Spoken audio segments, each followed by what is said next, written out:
Good evening to you all, wherever you may be. Good evening from Brighton in England, that is, or the United Kingdom in its full entirety, just to say. But this is just an unscheduled impromptu, just to say, well, I know I'm not due to go live again until Sunday of the 9th of June of 2024, but why not? Go ahead with the live stream. Why not? It's free.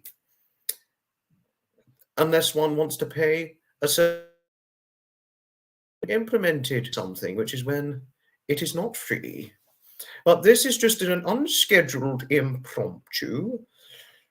Earlier today marked an important day because today has been the 80th anniversary of the D-Day landings during the Second World War, well, towards the end of the Second World War, which therefore subsequently became the subsequent eventual liberations of France from enemy Nazi occupation. I mean, I know this is a little unscheduled, I know, but why not? Just give it a go, I love live streaming. Live streaming is fun, I'd live on a live stream. I would sleep on a live stream. I'd eat a live stream. I enjoy live streaming. Beyond enjoy it, I love live streaming. I really do. Okay. Good evening, Dave. Good evening, Dave Bryan from Kent. Just to say, fellow classic car enthusiast and a good friend, one of my best friends, but I could never replace David Scott, who is my best friend in the whole entire world. And Dave Bryan has personally met David Scott, haven't you? It certainly is, Dave, yes. It's today, on this day, 80 years ago, was the D-Day landings. And then eventually the eventual liberations of France, liberated from enemy Nazi occupation. And next year will mark 80 years since the end of the Second World War, or VE Day, if one dare might point out, to talk about the truth of history, just to say. But this is an impromptu, Dave. I don't think I'm going to do this one for very long, but why not? As I said, I do enjoy live streaming. I really do. I certainly do. It certainly is brilliant to live stream, as to say. As said before, I'd live on a live stream. I'd sleep on a live stream. I'd eat a live stream. I love live streaming. I really do. Dave, I am sorry if I missed any questions of yours. My mother and I, we're not religious anymore, but on the other hand, my mother was brought up as a Jehovah's Witness from birth, and she remained a Jehovah's Witness until the age of 17, if it answers your question, Dave, just to say. So I want to say thank you once again for those of you who did tune in to the podcast my mother and I recently did. And I do hope you had a nice evening out in the pub recently, Dave. And I'm just so sorry about your laptop issues, but I, alongside all of us, we certainly hope your laptop issues will eventually be resolved in due course. But never mind if it's going to take time, because those sorts of things do take time, laptop repairs and all that. But today, I know I said it earlier today, but I'll say it again. Obviously, earlier today, why it was so vitally important, looking back on the 80th 80th anniversary of D-Day. There are very few World War II veterans left who took part on the D-Day landings on this day 80 years ago. I mean, sad as it is, this is as truth as things, because they're all well into their 90s or even hundreds, well into their hundreds now. The World War II veterans still alive who took part in the D-Day on this day 80 years ago. I know I said it earlier before in the previous video I did, and I would certainly say it again on this day today. And also, on this day, 6th of June, 2024, well, on this day, 128 years ago, was the birth of an extraordinary man who later lived to receive fame much, much later on in life, was none other than that of Henry Allingham. He was born on this day 128 years ago, 6th of June, 1896.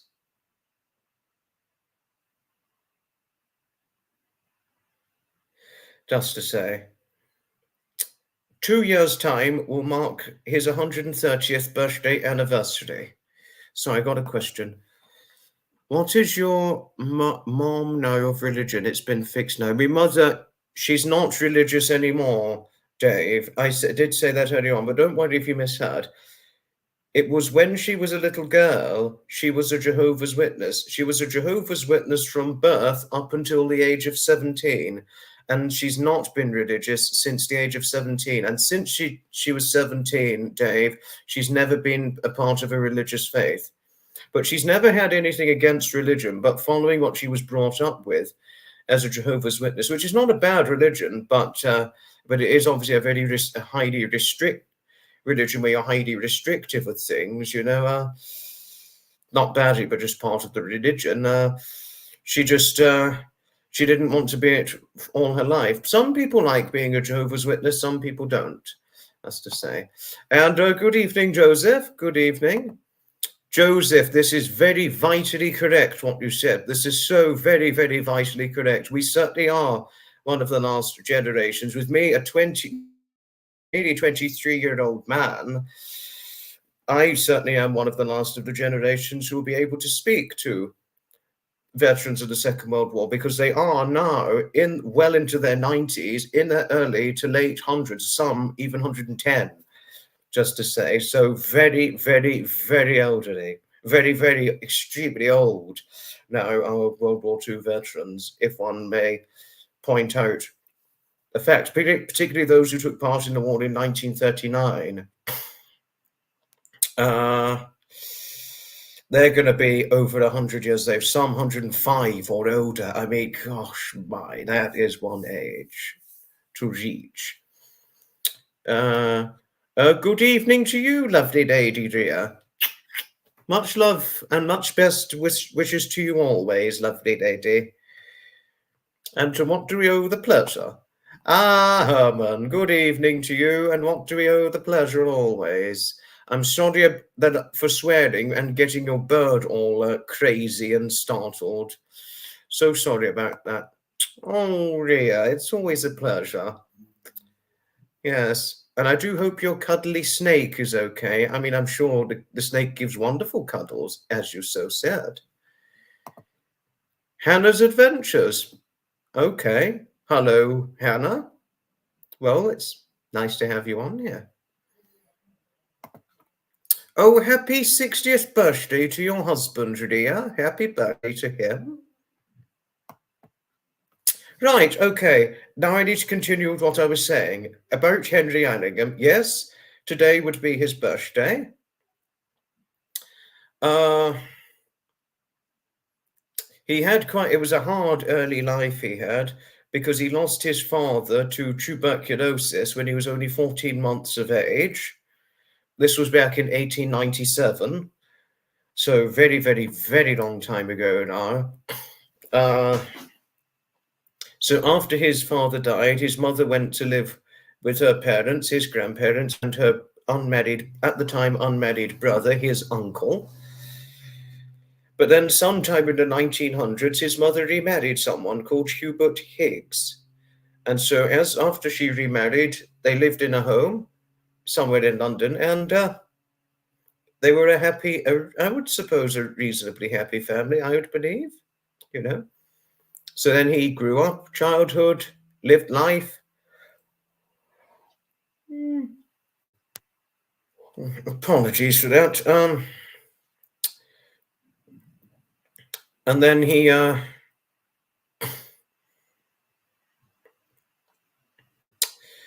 just to say, he grew up, lived life, went to school, and eventually left, and did attempt to work as a hospital instrument maker. Sadly, he did not find this interesting, so he specialized in making car bodies. But then World War I broke out, and he did want to join, which at the time we didn't have the conscription, which wasn't until 1916. He, although he did want to take part and fight in it, but his mother was critically ill at the time, and he was persuaded to look after her. So, but then unfortunately his mother died in 1915 at the age of 42. Very, very young. Too young. So, so then he fought in World War I, 1915 to 1918, even though it was 1914 to 1918. World War I war, if one may so share.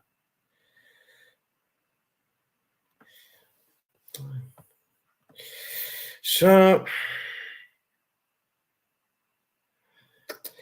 but what's next? Next on the story. What was next on the story?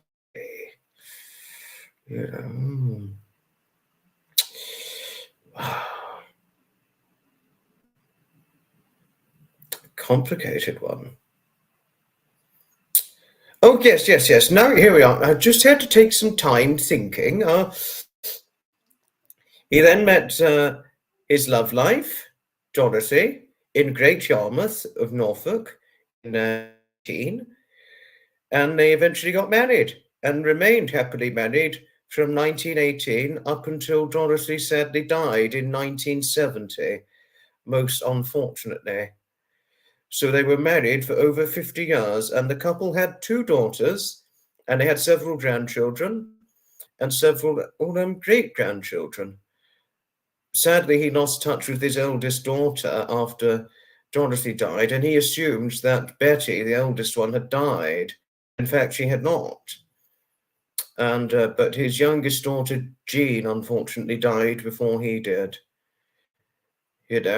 At the dawn, because he was still alive at the dawn of the 21st century, he was lonely. And he actually, by the dawn of the 21st century, he was, extreme as this may sound, he was in fact really ready to die himself.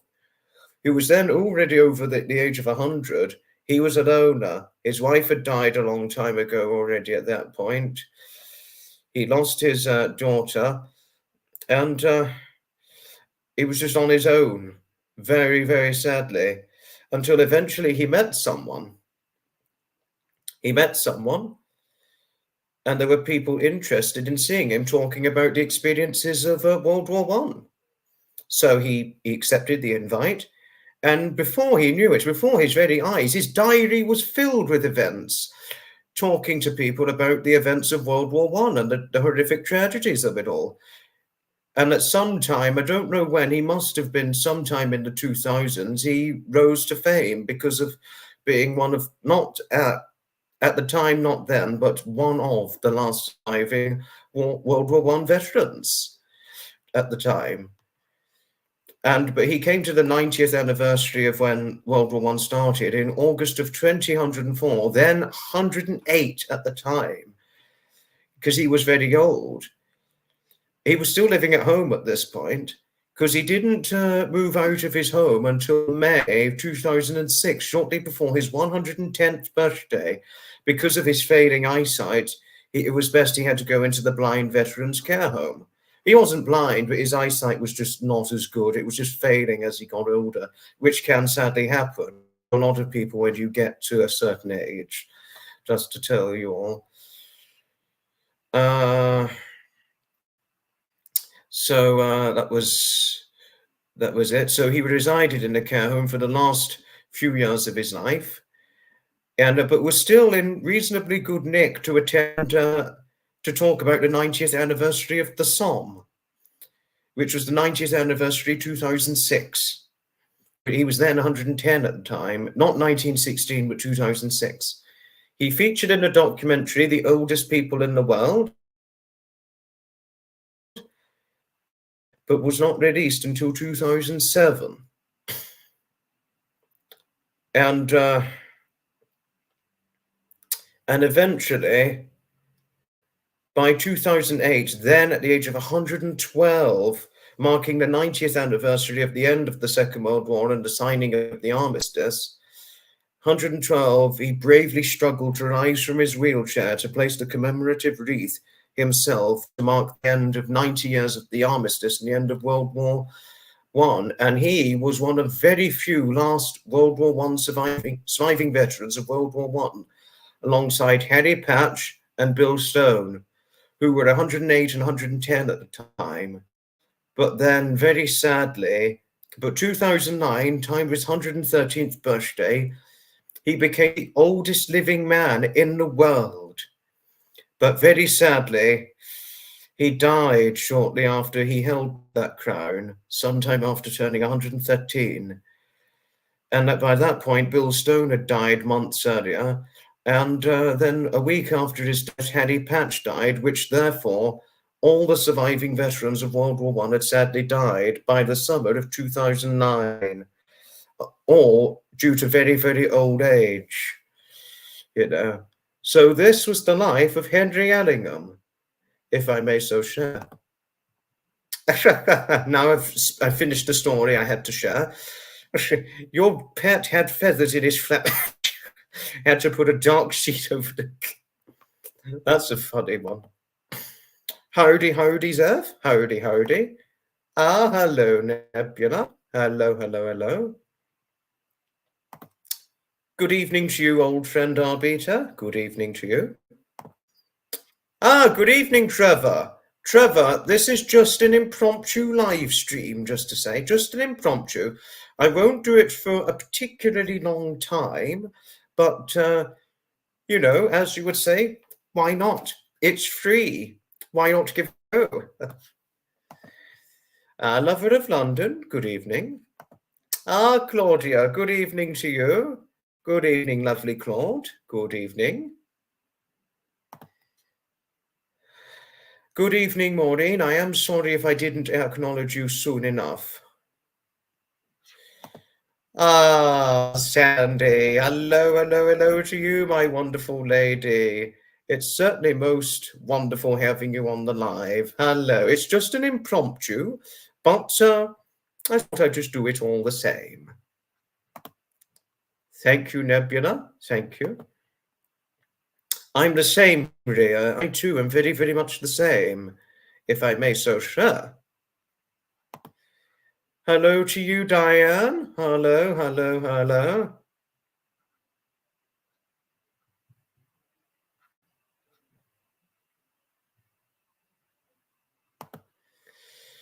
Don't worry about it. I am sorry if I was talking a little too much, Ria, but I thought I would share the Henry Allingham story all the same, because today would have been his birthday, just to tell you and everybody of things, just to say.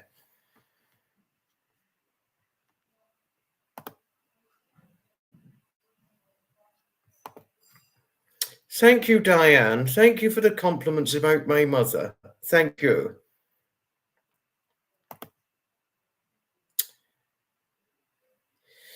Oh, thank you, lover of London. It's all right. Don't worry about you rarely making comments. It's all right. Thank you, dear Snakespeare, but I think I was being a little bit Peter Cushing, who can talk too much. But thank you for reminding me so all the same,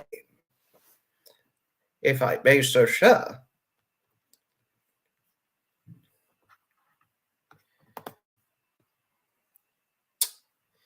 Well, let's leave it for them to decide, but thank you for the kindly recommendation all the same, Nebula.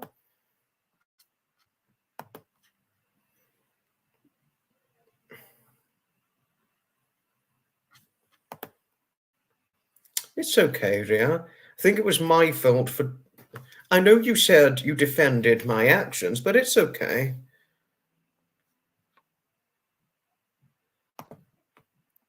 Peter Cushing, he will always be famous, Rhea. Even though it's been a very long time since he very sadly died, he will always be very, very famously well known, if I may so share. Thank you, Pamela. Thank you for defending my actions. It's certainly very greatly appreciated. But thank you. I thought I was talking a little too much, but thank you all the same. Hello, my lovely lady Jamba. Hello, my lovely lady. Yes, it certainly is a resounding hello to Jamba, and certainly very many great big hugs to Jamba too. She's a lovely lady, isn't she? And we love her. I know we don't love her in the way we love, say, Tony, the Okie lady, or Mary, the Carolina resident, or Sandra, the Virginia resident, or Kathy, the Scots lady, or Rosie, the Alabama resident, or Michelle, the wonderful Welsh lady, or Elaine, the Londoner, or Caroline, the Californian, Susan, the New Yorker, or Rosie, the Scots lady, or Catherine, the Icelandish lady. I know we don't love Jamboree in the way we love the 11 wonderful ladies I'd mentioned, but we love her as a close friend. Oh, gosh. Oh, gosh. I never meant to make you blush, Jamba. I never meant that. But great big hugs to you all the same, doesn't it? If one may so share. I think he was, Claude. I really do think Peter Cushing was a nice man. Every interview I watched him, because I did watch many interviews featuring him, he really did seem like a very, very nice and certainly very polite and kind man, if I may so share. Hello, Anton. Hello, hello, hello to you.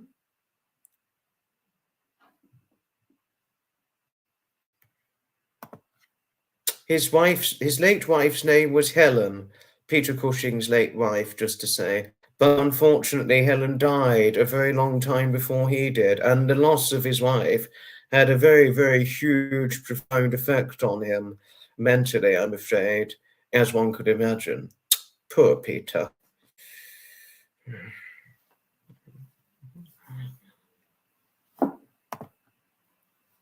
Of course we love our friend Pamela, Jamba Pamela. We all love Jamba, don't we?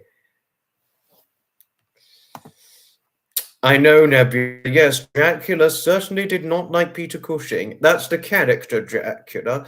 But the actor who played Dracula, the very, very tall 6'5" Christopher Lee, he was actually very good friends with Peter Cushing in real life, offset of Dracula, just to tell you things.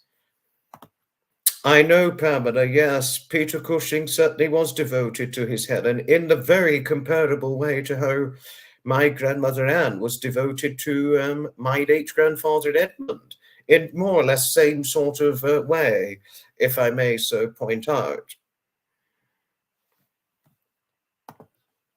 He certainly was, Zeph, yes, a legendary actor. I mean, but they're both gone. They both died, unfortunately, Christopher Lee and Peter Cushing. Christopher died many, many years after Peter, and many years after Vincent Price. But sadly, they didn't die of old age, Peter Cushing and Vincent Price. They both died due to cancer. Even though they were in their 80s, cancer was the cause of their deaths, very sadly. I think had it not been for cancer, I suppose they could have gone on a bit longer. And they were both still working up until their very deaths. So it just goes to show that age did not slow them down as actors. It was cancer that ended their career because they died of it. But Christopher Lee did not die of cancer, but he did very suddenly have respiratory issues and died actually quite quickly as a result of them, very sadly. Poor man. Because he was fine up until just a few short weeks before he died, or less than a few short weeks before his death. He was completely fine. Like, just completely no trouble whatsoever. Still completely acting. He had many films lined up, even at the time of his death, Christopher Lee. If I may so sure. Yes, Hammer Horror was what they were a part of. Peter Cushing, Christopher Lee, and Vincent Price, Hammer Horror. Well said, Anna. This is completely true. Well, he certainly had quite a deep baritone voice, the late Christopher Lee, and I didn't make that many horror films. One does not expect. That's a Christopher Lee impression, is one could say.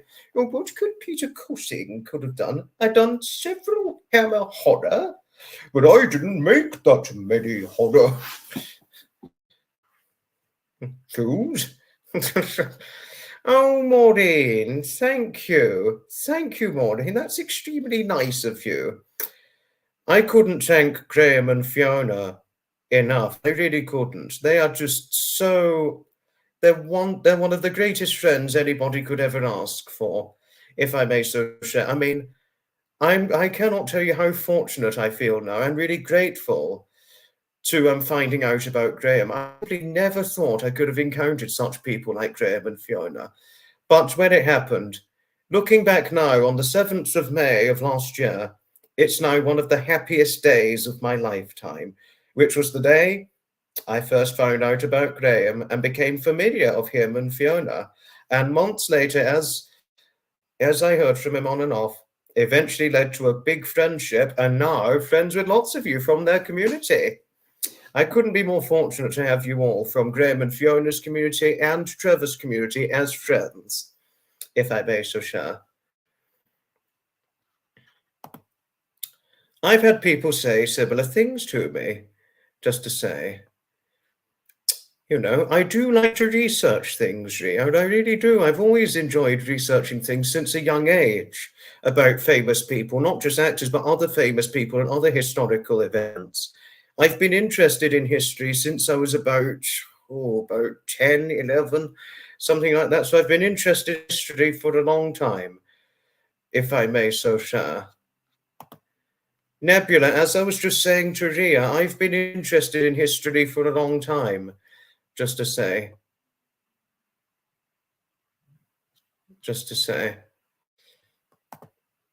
Thank you, Jamba. That was very nice of you to have said that. Oh, Claude.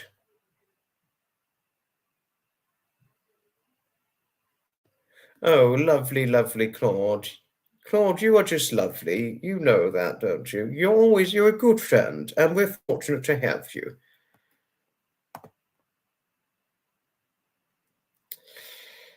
Having a good walk does take the day's woes away, just to let you know things. Certainly if you're event attending and all that, Pamela.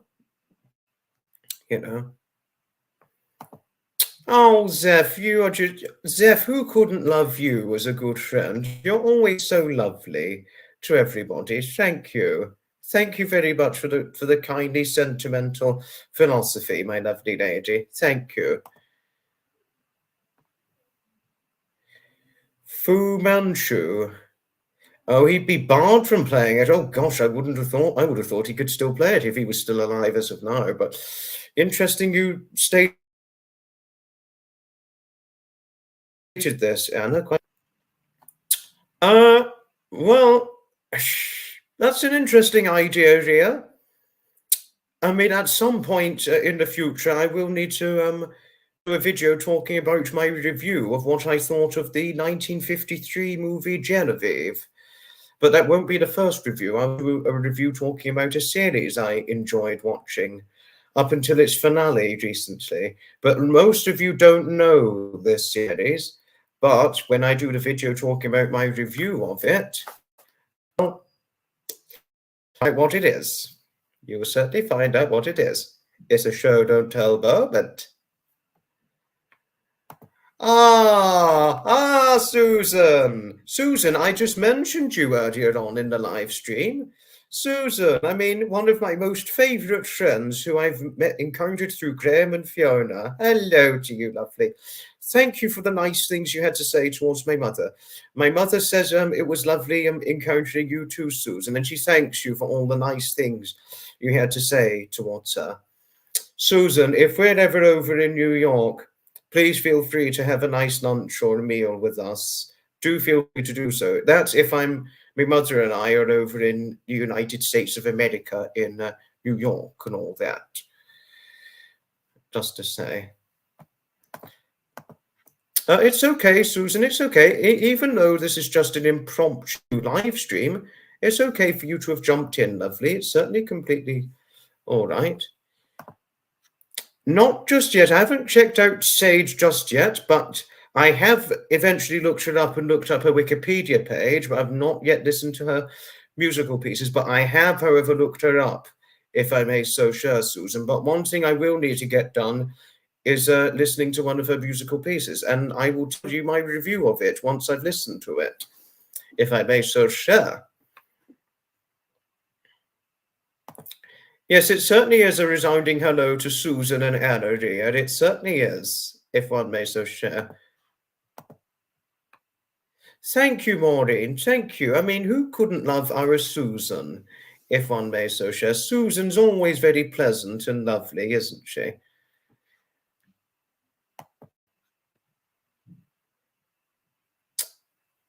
I looked at a picture of the singer and Sade. Okay, Sade. I looked up the picture of Sade, and I do think there is a very similar resemblance to her and my mother, if I may so share.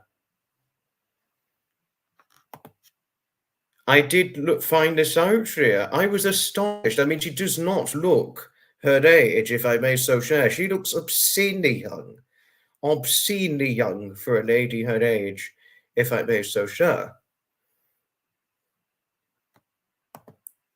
Amtrak is in America, Claude, and I'm American-based. I'm British-based, but never mind. I do like America. Despite having never been, I do like America, but my mother's been many times, where you would have heard her talking about her experiences in America, because she's been herself.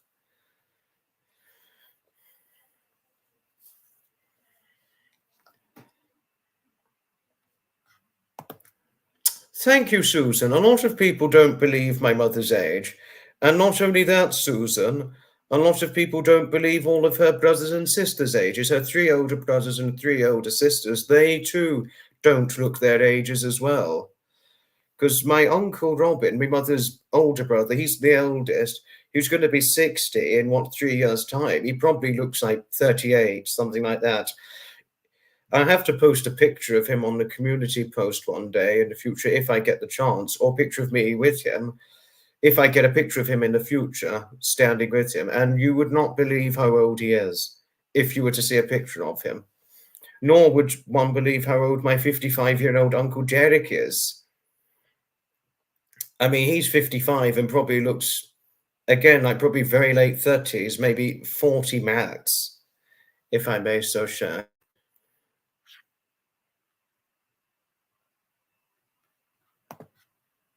I think you could be right, Hannah. Yes, no, she really could not be. She could not pass to being nearly 46, if I may so share. A lot of people say my mother could pass to being in her early 30s. Even David, my best friend, because I showed him a picture of my mother, and he actually thought my mother could pass to being about 30 instead of in her 40s. Thank you, Claire. Thank you. That's extremely nice of you to have said this about my mother. Thank you. And I agree with you about Graham and Fiona. Thank you. Thank you, lovely Claire. Thank you. Thank you, Nebula. I too also think Graham and Fiona have good genes, like that of my mother's side of the family. Just to say. I completely agree, Zev. I completely agree. And her brothers and sisters, they could pass to being in their 30s, 40s, and yet they were all in their 50s. You just would not believe their middle age. You really wouldn't if you were to see them in real life. All all not very tall, who seldom go much above 5'6" in height, all not particularly tall looking relatives is how I'd describe them. But any claims what my mother said, if you saw her in real life, you would think, what's she talking about? She claims she's what? That? She couldn't be a 5'7" lady. She's no taller than 5'6". Well, that was the height I was when I was her height, but there we are. It's just she's got a tall personality, is what my mother's got, but it's the way she is. My old granny had the police round for noise complaints as she was playing 1940s songs. She was told might offend the kebab shop in the area. Oh, gosh. Oh, dear. I have nothing against 1940s songs, but I just don't know what the lyrics were to it, Herman, if I may so share.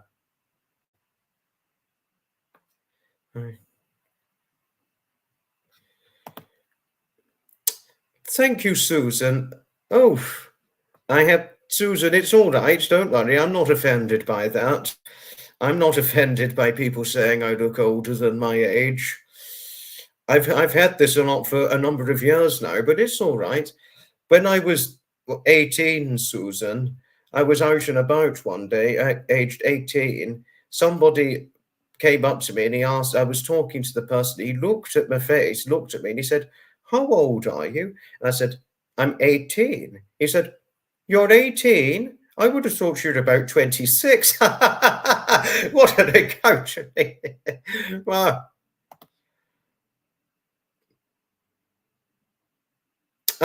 whatever picture I can find from when I was a little boy with my mother, Babette, I will try and find it and get it posted whenever I can, but I need to see what I can find, just to tell you. But I have got some pictures of me from when I was a little boy, and when I was a little boy, I did have very curly hair. My hair, well, how would one describe? Or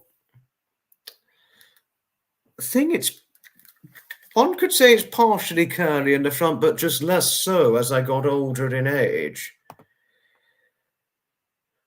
Thank you, Zeph. I will tell her for you. I will certainly tell her this. Ah, hello, lovely Laurie. Hello. Hello, Elaine. Hello. Robinsman, I'm quite well, thank you. It's wonderful having you on here. Yes, Claude, my mother does have a tall personality, yes, because everybody on my mother's side of the family is either 5'6" or shorter. They're not what my mother claimed, 5'7". No, that's clearly not true, if I may so share, just to say. But in her head, she'll always be that height, but in real life, she won't. Just to say, sad as it is, but that's all I can tell you. Never mind. Oh, no, I wouldn't argue with her about it, but I was only just telling her the truth, really. That's all. No offense.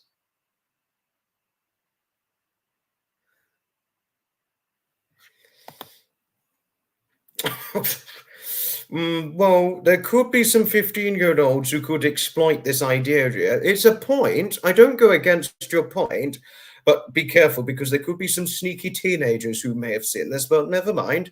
Don't worry about it. Yeah, I wouldn't chastise you too much for it, but it's a point you've made. Hello to Martin. Thank you. Thank you. Oh, you're a rail nerd. Oh, that's interesting. That's nice. Don't know if one could describe me as a nerd, but I'm an enthusiast for some things. She did, Susan. She's often said this to me, just to say. Your mother looks like something from an ancient Egypt. That's an interesting statement, Herman. Very interesting.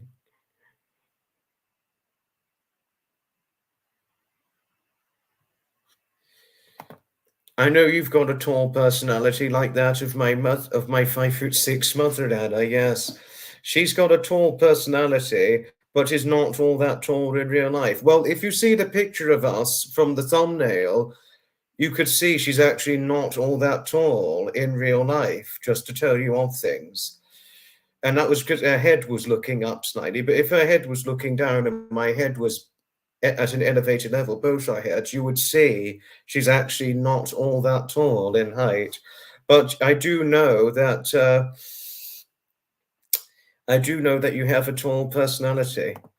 Yes, Susan, you said before, I remember you saying this to me before. Yes, you're half a foot shorter than me, exactly. And not half a foot shorter than my mother, but you are shorter by a good few inches, but not far too considerably. Just say because my mother and all of her brothers and sisters are all shorter than I am. And you're the same height as lovely Ria. And the owner of Teddy, the Maine Coon cat. Yes, and I did know that too, because you are shorter than Susan. I did know that. Very well said. But Susan, if you didn't know, is the same height as one of my grandmothers, as she's 5'2" as well. And that's my dad's mother, who's 5'2", but my mother's mother is 5'3". So I've got short grandmothers. And I've got some short aunties, 2 aunties who are only 5'4", which is one of my dad's sisters is 5'4", and one of my mother's sisters is 5'4". And I've got an auntie who's as short as 5'3". So make something of that, if I may so share. Susan, I did know that. I did know you have red hair, green eyes. Yes, and that's a fantastic combination. I mean, I'm dark hair and dark brown eyes, but I'm happy with that distinction.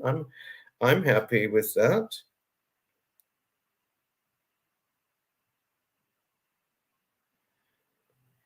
Just to say.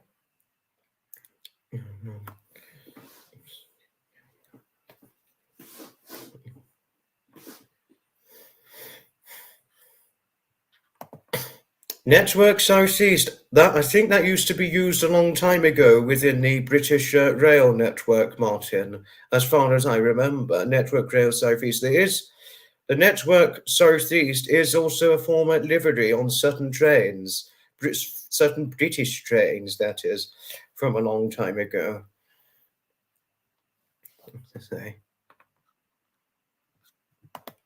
But Susan, it's okay to be petite. Some people are tall, some people are short, some are petite size-wise, and some are medium, some are big. It's okay. I mean, my late grandfather, he was Edmund, he was petite in size. I mean, who couldn't have been much more than 125, 100, no, 100, couldn't have been much more than 126, 130, 133 pounds, something like that. And he was quite short in height, not quite as short as you or my grandmother, but he was a short man and quite petite weight-wise as well. Or skinny, as he would so describe, or as Sapper would say, skinny git weight. Well, as Sapper did say, I'm like a skinny git to him. Well, to Sapper, I will always be his 11-stone skinny git. And if you want to know what 11 stone is, Susan, it's the equivalent of 154 pounds. Just to say, which was almost certainly more than that of what my late grandfather Edmund was. I mean, before he was 70, he would have been, 126, 130, 133 pounds. Just to say, if I may so share, but when after turning 70, he was less than 126 pounds. But on an astonishing note,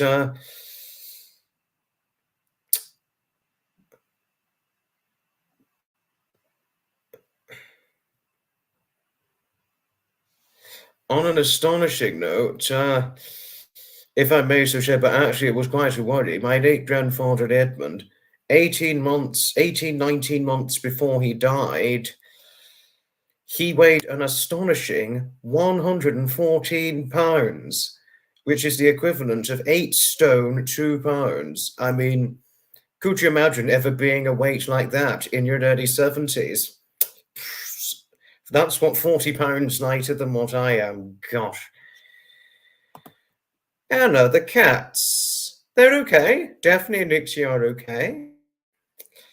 And Daphne likes her strokes, but you need to be careful where you stroke her, because sometimes I like to tickle her, give her a little tummy tickle, but then she go, "Rah!" bite. So you got to be careful where one strokes her. Hello, Marcia. Hello. Oh gosh, the streets of the city are very uneven. I never knew that, but gosh, that is surprising. Nebula, really, your youngest boy is 6'2". That's half a foot shorter than I am. No, half a foot taller, sorry, because I'm 5'8". I mean, most 20 plus men are either 6 foot or taller, but I'm one of those 20-plus-year-old men who's only in the 5'8" range, which was only as tall as I ever got, just to say. But you know, I am who I am. And I am what I was made to be. But but he is the same height as one of my friends who is 6'2" as well. Just to tell you odd things, Nebula, I have tall friends. Mark, my good friend, is 6'2", same height as your youngest baby boy, your son. But my friend Tommy, he's 6'3". 6'3" with a surprising distinction. 6'3" was huge, size 15 UK or 16 US feet. A 15 UK is a 16 US men's, just to tell you odd things. So make something of that to tell you odd things. But Mark, on the other hand, at 6'2", he's a size 11 UK or a 12 US men's. Thank you, Martin. That's very nice of you to have said that. Thank you. Thank you. Hello, lovely Penny. Penny, this is just an impromptu, and it won't go on much longer, but I'm okay. Thought I'd just do this one all the same. Susan, do tell me about it. I mean, almost certainly with you, it would almost certainly be the case with you, but with me, I just have to look up talking to anybody who's 6 foot, or certainly 6'2", not to mention. So I do understand your sentimental point, because 6 foot or taller, I'm always looking up talking to people who are in that height range. To tell you odd things, certainly not surprisingly with you, given your 5'2" and my 5'8" respective heights, if I may so share. Oh, Zeph, 20 years for a cat. I'm so sorry about your cat. I'm not surprised, Zeph. I'm not surprised. I think if I was talking to anybody who was for a long time, who was, say, 6'6" or taller, I would have neck pain, because anybody that's 6 foot or taller, I'm always looking up talking to them, Zeph, and you would almost certainly, given your much shorter height than that of mine.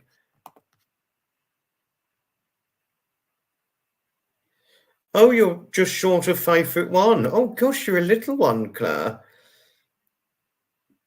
Oh, I'm sorry about your mother. I'm so sorry. Each child was smaller than the last one. Gosh, that's quite surprising, I'm sorry about your mother, but thanks for sharing your story. Oh, okay, do take care, Nebula. The next live stream is at 4:30 p.m. UK time, inspirational live stream. Good evening, Anthony. Thank you, Anthony. Thank you for the nice things you had to say to my mother. Thank you. Thank you. Thank you, Martin. Did Ria... Oh, thank you, Ria, for the encouragement. You didn't have to, but thank you. Thank you for the encouragement. I am sorry I missed it. That does generally happen with age, Marcia. Well, that's all right. You're the same height as my grandmother Margaret. She used to be 5'4", but now she's your height, 5'3". To tell you odd things, I mean, Edmund, he was 5'5" as a young man, but now he's 5. But before he died, when he got into his 60s, he was 5'4". But I think when he was 73 or just before 73, I think he lost more height given poor health. And also he was quite weak at this point, But at the time, just before or after his final 73rd birthday, well, he couldn't have been much more than, 5'3", 5'3.5", something like that before he died. He was a short man, to tell you odd things. He was around about your sort of height in the last months of his life, something like that last year, if I may so share. Why I would say that, because last time I saw him before he died, I had to look down a bit more talking to him if we were stood up talking, just to say. I completely agree, Anna. Yes, 20 years is a fantastic age for a cat. That's all right, Ria. Don't worry, I have nothing against your philosophy. It's completely fine. Nothing wrong with it whatsoever. I would not chastise you for it. You're good and wonderful here, so we love you for what you do. We have nothing against your philosophy, lovely. Good evening, Mary. Good evening. Oh, thank you. Thank you so much, Mary. That was extremely nice of you to say that.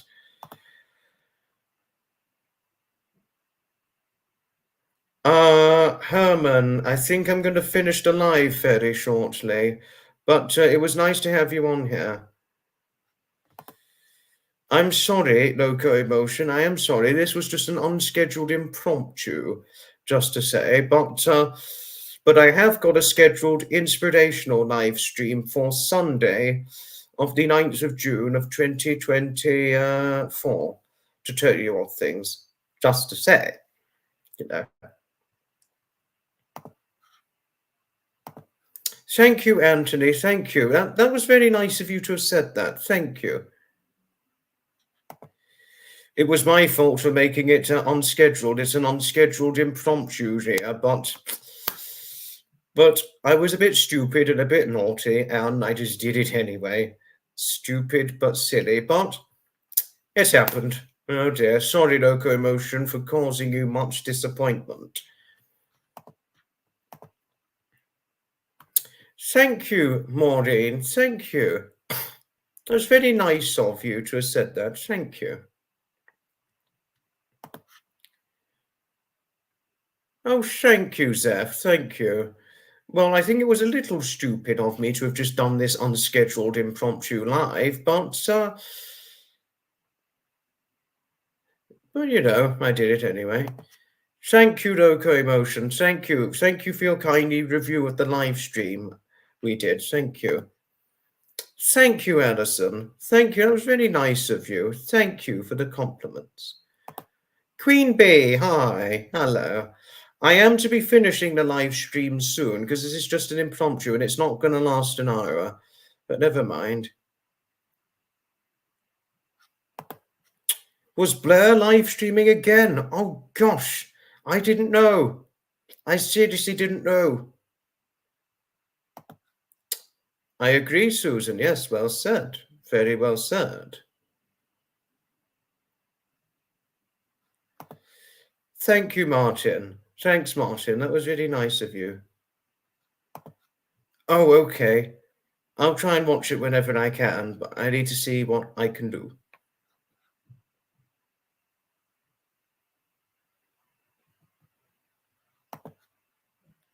Okay, thank you, Anna. Thanks for defending my actions. Thank you. Thank you indeed. Lovely. Thank you. Thank you.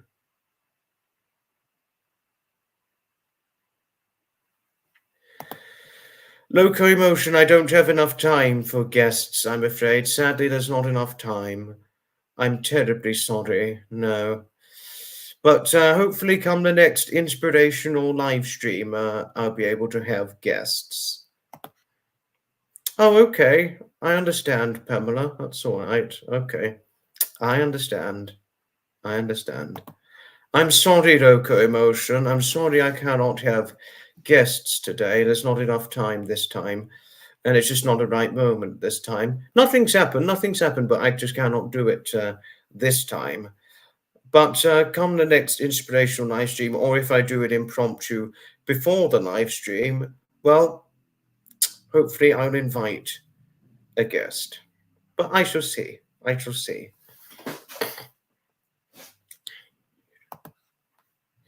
Well, I think we're going to wrap it up here for now. Or wrap it up when we get to about 55, 56 minutes, something like that. You know. But doesn't matter when I achieve 4K. I'm in no rush to receive it. I'll just wait when it happens, philosophically. But thank you, Susan. That was nice of you to have said that. Thank you. Right, well, I think it's time to wrap up the impromptu. But next live stream, 9th of June, 2024. Just to say thank you, goodbye, and may your good wishes be bringing you great expectations of happiness.